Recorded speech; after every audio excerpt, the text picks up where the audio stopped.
There's a variety of ways for people to invest in the cryptocurrency space, but you always want to do your own due diligence. You always want to look at these projects. Do they have a public facing team? Do they have an official website? Are their cryptocurrencies listed on exchanges where you can get it? How do they work? What's their vision? That type of thing. And anything that you would do top to bottom for a publicly traded company, you would want to do with crypto, but you can definitely see it as a new asset class. On this episode of Early Bird, Joel Cleland, Chief Executive Officer of Centric, a dual-token cryptocurrency.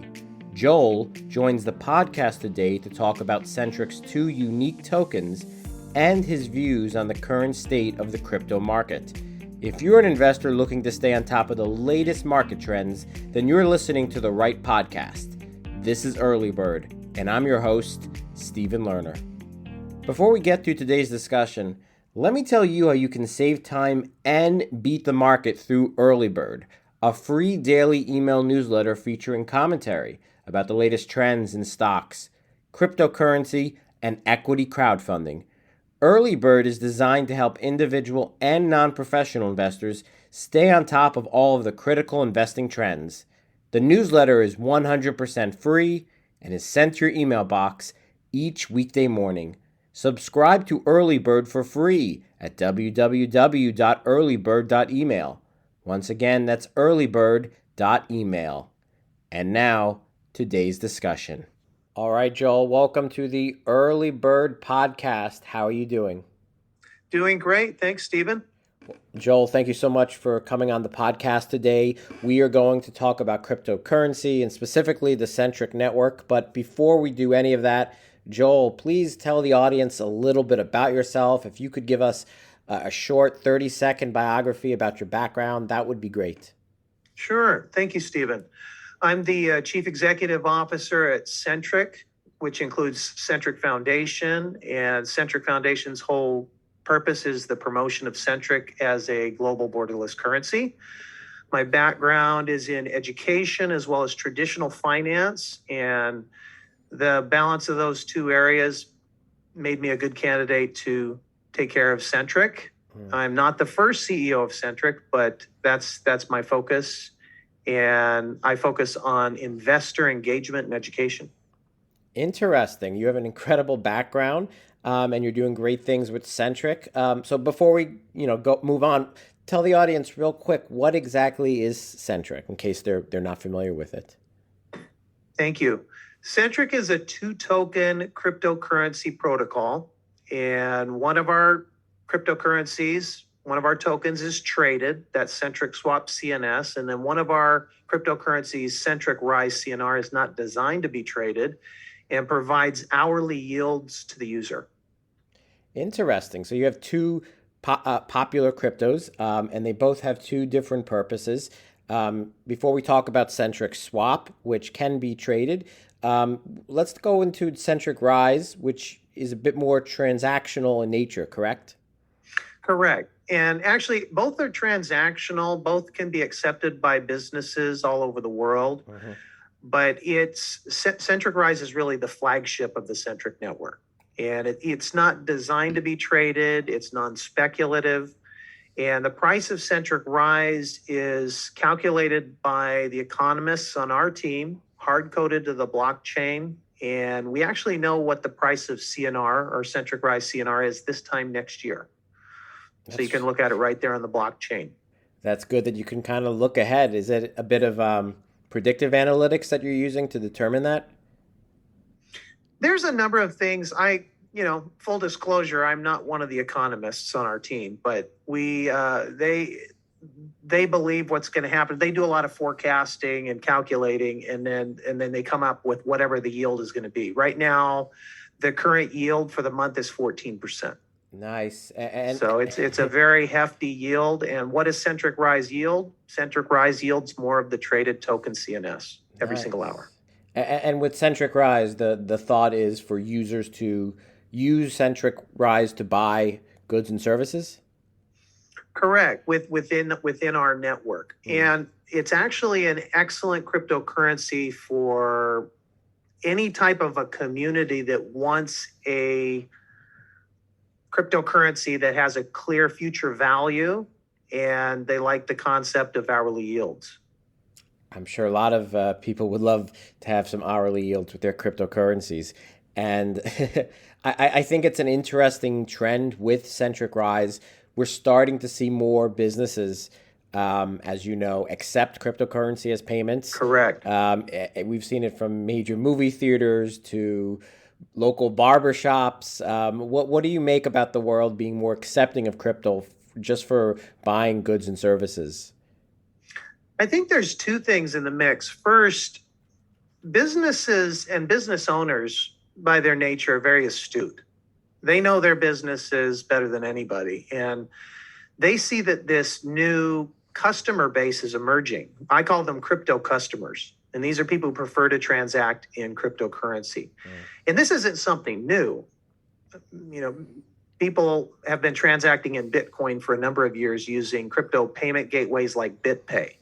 But now there are dozens of cryptocurrency payment gateways where these crypto customers can pay, and then the business on the other side can get paid out in their local currency, or they can choose to accept the cryptocurrency. And one of the trends we've seen that's been really interesting, because we have about 36 business partners now that accept Centric, is that a number of them see the future of cryptocurrency and they're actually holding Centric on their balance sheets. Nice. I can see why that's certainly a good thing to have on the balance sheets, especially because it seems like a really good crypto. And then you have the other one, Centric Swap. Correct. And that's meant to be more what people think of trading crypto, right? Correct. Because Centric Swap is our listed token, and when I say listed, I mean it's listed on exchanges, a number of exchanges. And for people who want to learn more about Centric, they can go to centric.com and they can click on the guide, it's our getting started guide, and it shows you a list of all of the exchanges, centralized and decentralized, where Centric Swap is available. Where Centric Rise is not designed for trading, we know that CNS is being traded because we see the activity every day. Got it. And so what can I ask you a little bit about the activity relating to Centric Swap? It's been around for what, since 2020, right? Correct. Yes.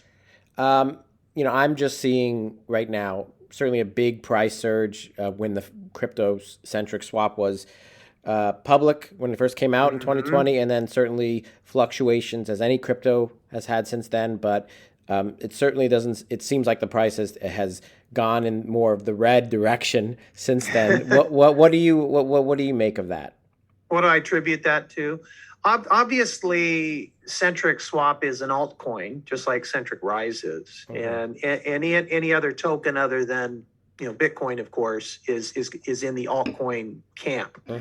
And just by the nature of cryptocurrencies in general that are traded on crypto exchanges, there's a lot of volatility. There's a very high risk space. One of the things that Centric Swap is designed to be is a dollar. And right now in the crypto space, there are two main types of cryptocurrencies. There are Bitcoin and all the altcoins, and then there are stable coins. And stable coins are basically like electronic dollars. You deposit a dollar or something equivalent to a dollar, maybe other cryptocurrencies.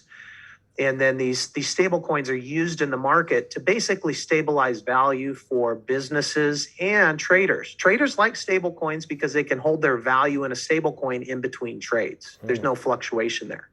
What we're doing at Centric is we're looking to see Centric Swap CNS eventually stabilize at a dollar, and then the full value of Centric Rise will be realized at that point.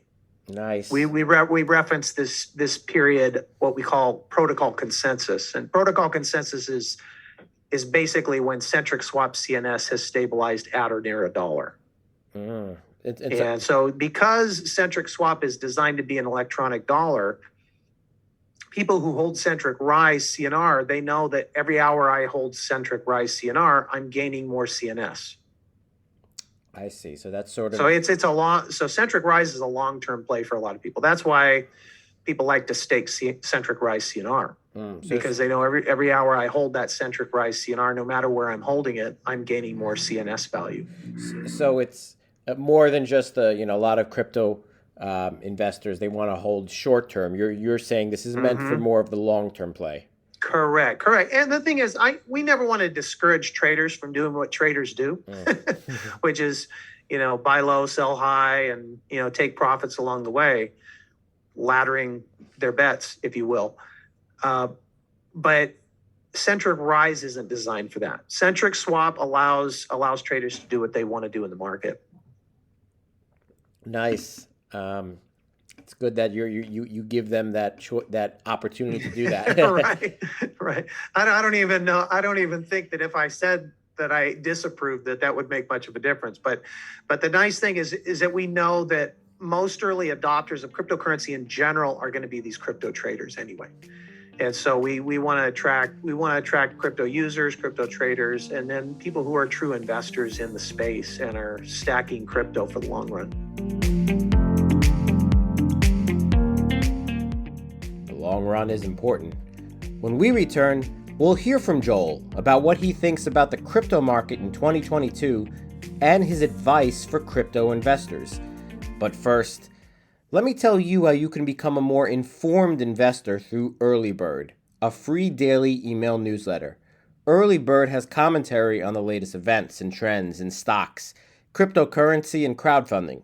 With Early Bird's daily weekday email, investors can quickly stay on top of the trends and beat the market. Subscribe to Early Bird for free at www.earlybird.email. Once again, that's earlybird.email. And now, back to today's discussion. So, Joel, we're talking today about Centric, both of Centric Swap and Centric Rise, as well as where cryptocurrency fits into the market. It hasn't been a kind market to begin the year for cryptocurrencies. 2022 has not had the best start as it relates to cryptocurrency prices. Joel, what do you make of the market so far for cryptocurrencies this year? Yeah, I like what you said there. One of the other things I like is the fact that the traditional financial industry, which has not always been very friendly to crypto, is actually being pretty bullish right now on the crypto space. We have JP Morgan, for instance, participating in the metaverse and saying that the metaverse is going to be a $1 trillion a year industry. And I don't know if you saw this, but Chase is the first bank to open a branch in the metaverse. Did you see that? Yes, I did. Yeah. In the Metajuku Mall, including a live tiger and a picture of Jamie Dimon. Oh, nice. So that gives me a lot of encouragement. But what it also does is Bank of America, again, and these are banks. I mean, a lot of times, the banking sector and the crypto sector don't always see eye to eye, but even B of A is saying that they don't foresee a crypto winter. And even though the first quarter has been challenging, they're sticking by that. I think we're still very early in the cycle, and I think this year is going to be really strong. So all this talk about a so-called crypto winter, you're not really buying it. It sounds like. No, I'm not. I'm as bullish as ever. And one thing that I put out there, and I tend to subscribe to, is that just like in the traditional stock market, you might have a watch list, the companies that you invest in or the sectors you invest in.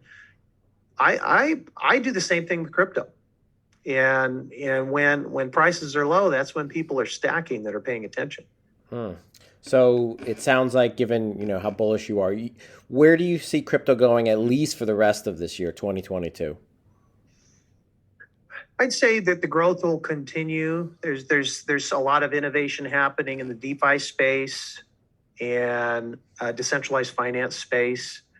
I've been in contact with a couple of different projects outside of Centric, actually, that are doing some amazing innovation, and they haven't even gone live yet. So I know that there's a lot of things happening behind the scenes. I can speak to what Centric is doing, and we're continuing to seek out new listings for Centric Swap, CNS, on new exchanges. And I think you and I also kind of talked a little bit earlier about our focus on partnerships.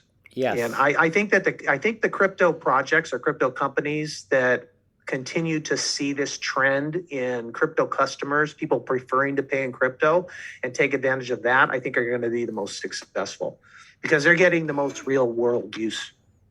Absolutely. I think that type of collaboration is incredibly powerful in crypto. Centric, you recently announced something regarding greenhouse staking, correct? Yes, sir. Could you go into a little bit about that just real quick? Absolutely. Yeah, for anybody who's a listener who knows what staking is or maybe is already invested in cryptocurrency, greenhouse staking or greenhousestaking.io is a Centric partner, and their staking platform went live about a week and a half ago. And yeah, I'll be the first person to say I staked some of my Centric Rise in the platform. And basically, what it is it's a DeFi staking application that allows users of the Centric network to stake their Centric Rise in another location. I make it akin to double dipping, if you will, because Centric Rise receives more CNS no matter where it's held, and holding it inside of a staking platform, we're also getting additional CNR. Wow.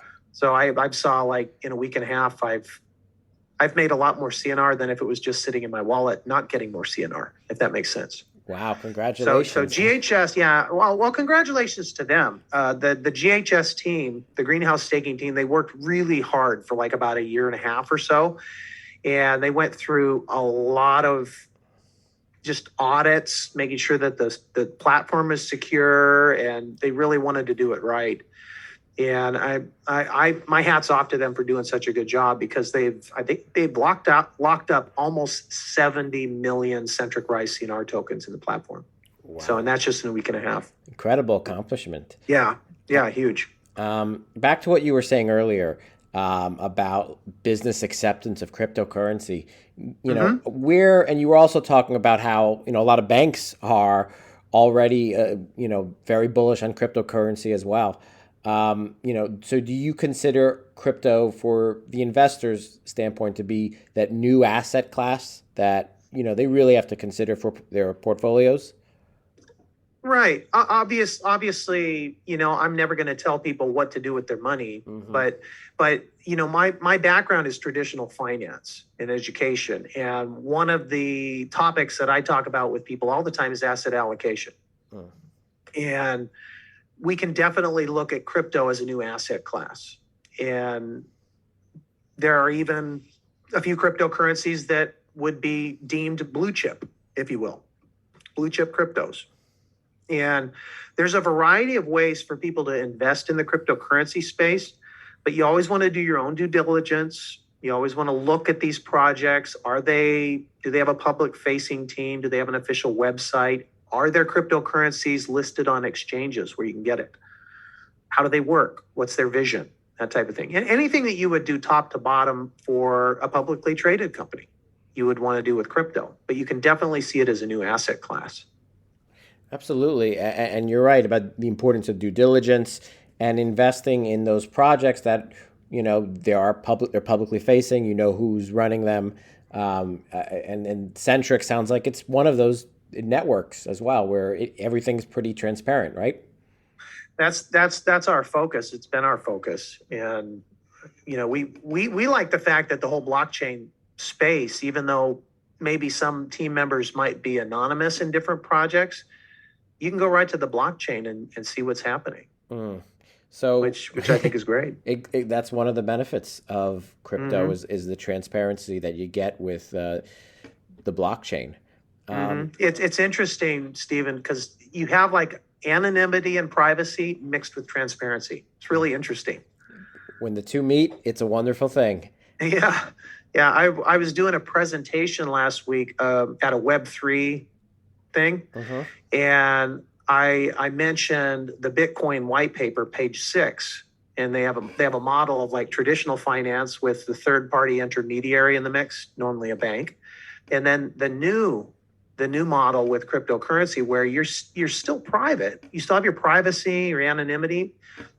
People can't see who the user is or the holder or the owner of a particular wallet, but you can see everything on blockchain, and it's fascinating. So, for those listeners out there who have been long on crypto, bullish about crypto for some time, and they're seeing the price of most cryptos kind of falter in Q1 of 2022. What advice would you give them, Joel? For sure. Well, to steer clear of giving any financial advice, you should definitely get that from a licensed professional. Uh-huh.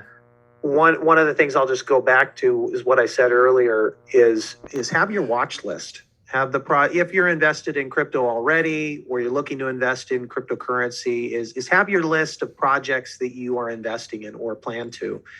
And when the price is right, and right now for the industry, the price is definitely right. Absolutely. You can load up. If you're right. Speak to a financial advisor for help with that stuff. But if you like buying the dip, not just in crypto, Exactly. but in other things as well. That's right. Joel, thank you so much for coming on the Early Bird podcast today, sharing your thoughts about the crypto market as well as what's going on with Centric. Before we wrap this up, Joel, I just have one final question, and it's the big question for today's podcast. The question is, if you had a time capsule, which would not be open for another 100 years, what 3 items would you like to put in that time capsule? That's a good one. I'd probably put something by Dale Carnegie in there, one of his books. I'm a big fan of the late Dale Carnegie. But I would also probably put some cryptocurrency in the time capsule. One of the ways that we can store cryptocurrency is in cold storage or in a hardware wallet. I'd load up a hardware wallet with everything from my watch list, so that when my watch list is opened 100 years from now, people will be, yeah, Joel knew what he was doing. And then I guess the only other thing I might put in there would be like a manifesto or something. Everything that I believe and ways to make the world a better place. Wow. And if they haven't made the world a better place in 100 years, maybe they can use my recipe, if you will. Yeah, maybe it'll be a blueprint for them. Exactly. Yeah, perhaps. Thank you again to Joel Cleland for sharing your insights on cryptocurrency. And thank you to everyone for listening to today's discussion. We'll be back next week for another episode of Early Bird. Have a great day.